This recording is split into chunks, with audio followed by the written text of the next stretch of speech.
हमारे देश की सरकार निष्पक्ष तरीके से काम नहीं कर रही है, ऐसी बातें अब सुप्रीम कोर्ट तक चली गई हैं।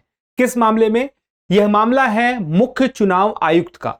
उसकी नियुक्ति को लेकर के आज से कुछ साल पहले एक कानून आया कि किस प्रकार से मुख्य चुनाव आयुक्त की नियुक्ति होगी। अब उस पर सवाल उठे कि जो पूरी प्रक्रिया बनाई गई, जो लोग उसमें चयन करने वाले हैं नियुक्ति को लेकर के, वो एक तरह से निष्पक्ष नहीं है। सरकार अपने मन मुताबिक किसी भी व्यक्ति को मुख्य चुनाव आयुक्त बना सकती है, ऐसा देखने को लग रहा है। और इसीलिए एक याचिका सुप्रीम कोर्ट में डाली गई कि इस चीज को देखा जाए, इसे ठीक किया जाए और फिर आगे बढ़ा जाए। तो ये पूरा मामला क्या है और मुख्य चुनाव आयुक्त को लेकर के वो कानून में क्या समस्या आई और उसके पहले क्या समस्या थी। मुख्य चुनाव आयुक्त तो 1950 से इस देश में है, फिर अभी ऐसा क्या हो रहा है, ये सारी बातों को एक एक करके समझते हैं। लेकिन सबसे पहले ये बात कि अभी मामला क्या है। तो देखिए, 30 जुलाई को सुप्रीम कोर्ट ने एक फैसला सुरक्षित रखा।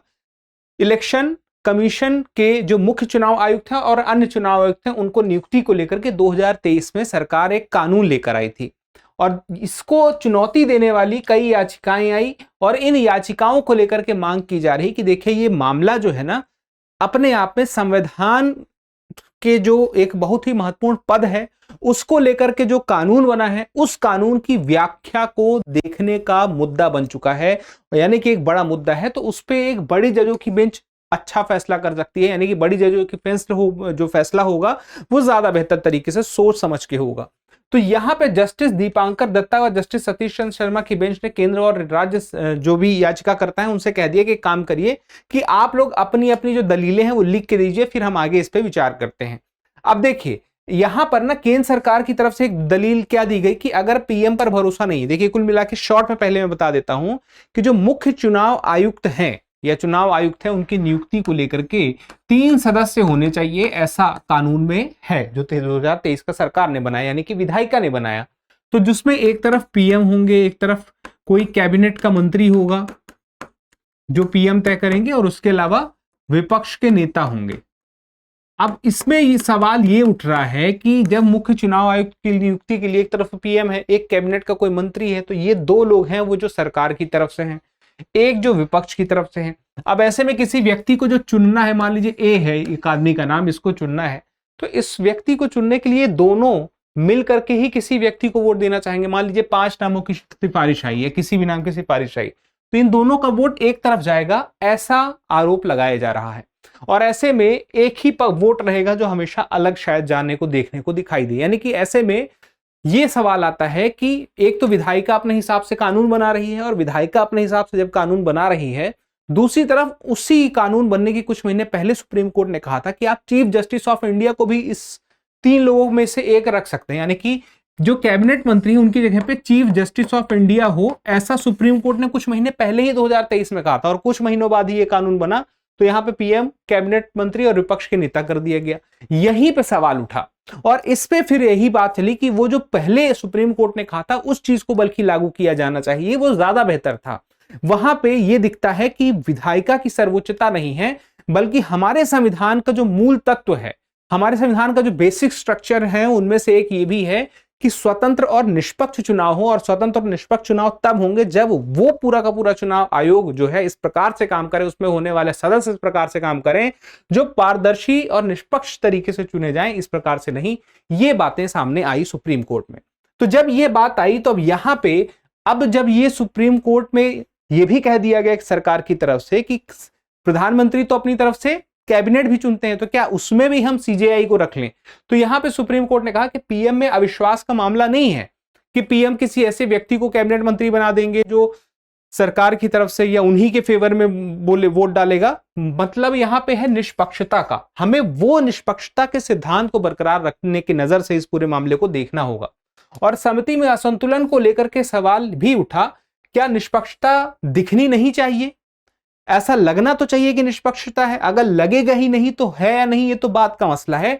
और विधायिका बनाम न्यायपालिका का टकराव यहां पे साफ देखने को मिल रहा है कि एक तरफ न्यायपालिका ने कुछ महीनों पहले ही 2023 में जब फैसला दिया था और कहा था कि जो चयन समिति है उसमें कौन होना चाहिए, सीजेआई भी, वो अपनी तरफ से उन्होंने एक निर्देश दिया। लेकिन ये भी कहा जब तक कानून नहीं बनता तो इस प्रक्रिया को आप फॉलो करिए। कानून बनने वक्त के बाद वो चीज हट गई। यही एक सवाल खड़ा हो गया। अब चीफ इलेक्शन कमीशन का जो पद है उसका परिचय मोटा मोटा कर जानिए तो भारत का जो निर्वाचन आयोग है स्वतंत्र है, स्थायी संवैधानिक संस्था है, संविधान में उसका जिक्र है, लोकसभा, राज्यसभा, राज्य विधानसभा और राष्ट्रपति उपराष्ट्रपति पदों के चुनाव कराती है। जो स्थानीय स्वशासन वाले चुनाव हैं वो राज्य निर्वाचन आयोग कराता है, ठीक है। अब यहाँ पे मुख्य चुनाव आयुक्त तो पहले एक ही पद था, बाद में 2 और पद हो गए तो 3 हो गए, मुख्य चुनाव आयुक्त और अन्य चुनाव आयुक्त। तो 3 सदस्य, बहुसदस्यीय जो संस्था है। और इसके अलावा बाकी चुनाव तो मैंने आपको बता दिया राज्य चुनाव आयोग कराती है। संविधान 324 से लेकर 329 तक में चुनाव आयोग की सारी बातें दर्ज हैं। तो अनुच्छेद 324 में अभी हम आते हैं सिर्फ। 24(1) में क्या है, चुनावों का अधीक्षण, निर्देशन व नियंत्रण निर्वाचन आयोग में निहित है। मतलब चुनाव यही कराएगी, नियंत्रण पूरा वो करेगी। और लोकतंत्र में ये कितनी बड़ी बात है। दूसरी कि 324(2) में नियुक्ति राष्ट्रपति करेंगे संसद द्वारा बनाए गए कानून के अधीन।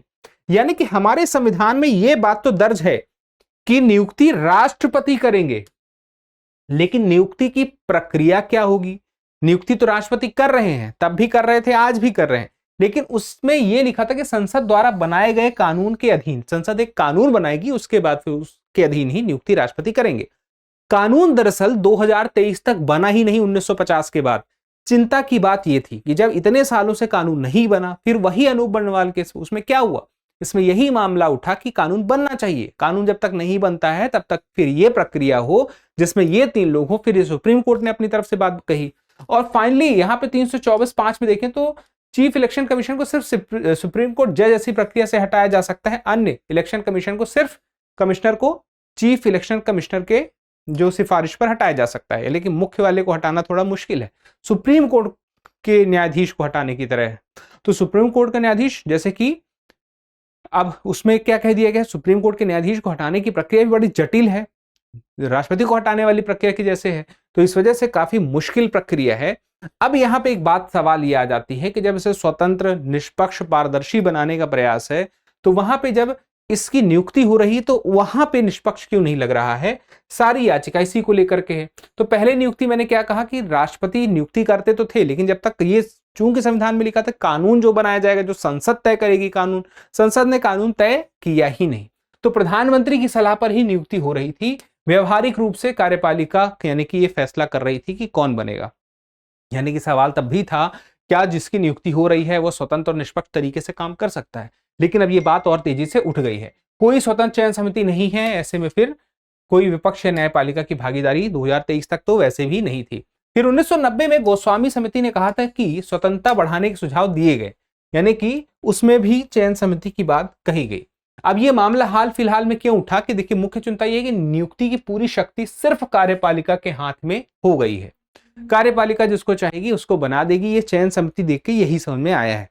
तो अब अगली बात ये आती है, टाइमलाइन देखें तो अनूप बर्णवाल फैसला जो 2023 मार्च में आया था, तो वहां पे सुप्रीम कोर्ट ने कहा था कि जो नियुक्ति समिति होगी मुख्य चुनाव आयुक्त की, उसमें पीएम होंगे, विपक्ष के नेता होंगे और सीजेआई होंगे, यानी कि chief justice of India, Bharat के मुख्य न्यायाधीश, जब तक कि कोई नया कानून नहीं बन जाए। कानून जब बना, जब संसद में कानून बनाया तो सीजेआई को हटा करके वहां पे पीएम द्वारा नामित कोई एक मंत्री कर दिया। तो यहां पे 2 बनाम 1 का मसला हो गया, यानी कि विपक्ष से 1 है और पक्ष से 2 लोग हैं।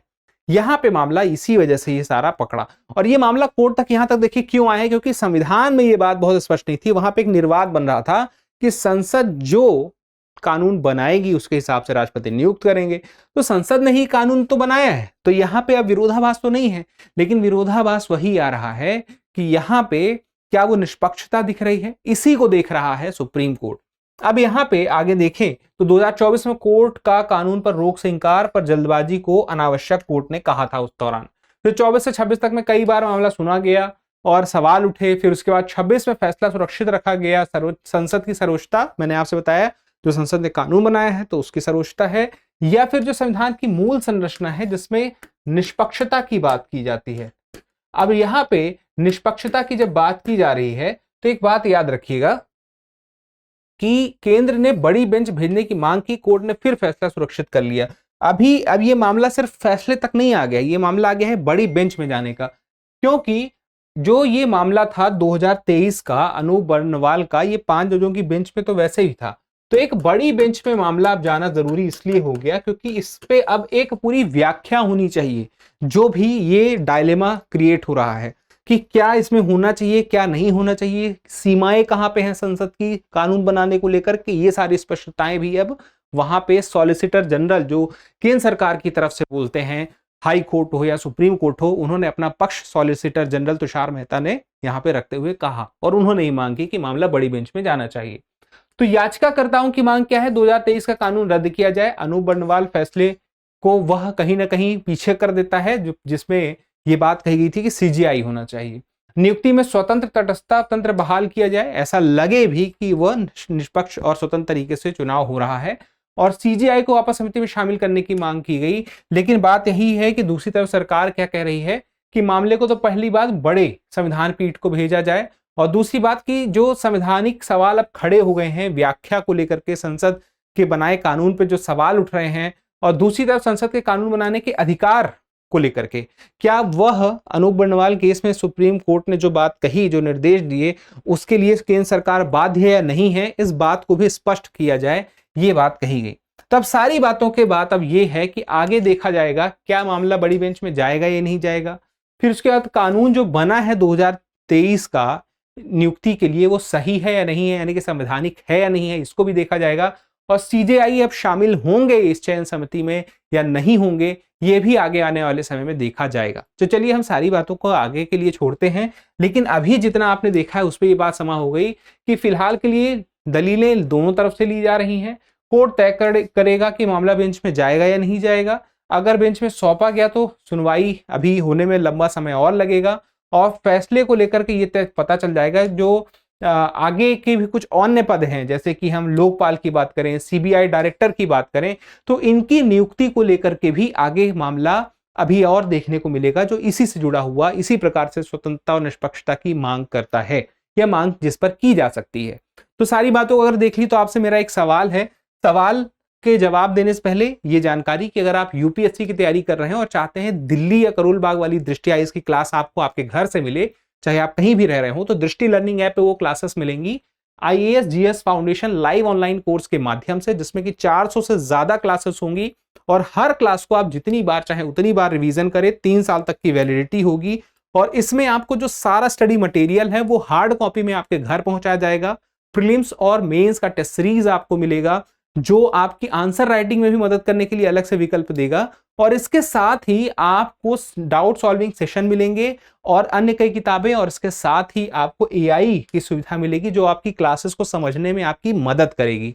तो ये सब कुछ आपको जो कैसे समझ में आएगा, कैसे मिलेगा, इसके बारे में और जानना है, फायदा उठाना है, तो आप वीडियो के डिस्क्रिप्शन कमेंट बॉक्स में लिंक है, उसे ओपन कर लीजिए, या फिर आप इस नंबर पर 87501 पे कॉल कर लीजिए, वहां से आपको सारी जानकारी मिल जाएगी। अब मेरा आपसे जो सवाल है, स्टेटमेंट देखिए। पहला, अनूप बर्णवाल फैसले 2023 में सुप्रीम कोर्ट ने चीफ इलेक्शन कमिश्नर व इलेक्शन कमिश्नर की नियुक्ति के लिए प्रधानमंत्री, विपक्ष के नेता और भारत के मुख्य न्यायाधीश की समिति बनाने का निर्देश दिया था।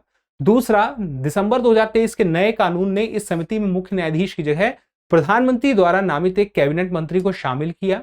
तीसरा, अनुच्छेद 324(5) के तहत चीफ इलेक्शन कमिश्नर और अन्य चुनाव आयुक्तों दोनों को हटाने की प्रक्रिया बिल्कुल समान और बराबर सुरक्षित प्राप्त है।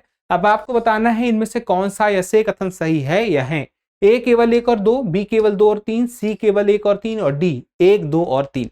तो इस सवाल का जवाब जरूर दीजिएगा, क्योंकि जब आप जवाब देते हैं तो हमें और बेहतर करने की प्रेरणा मिलती है। फिलहाल के लिए इतने ही, मिलते हैं, धन्यवाद।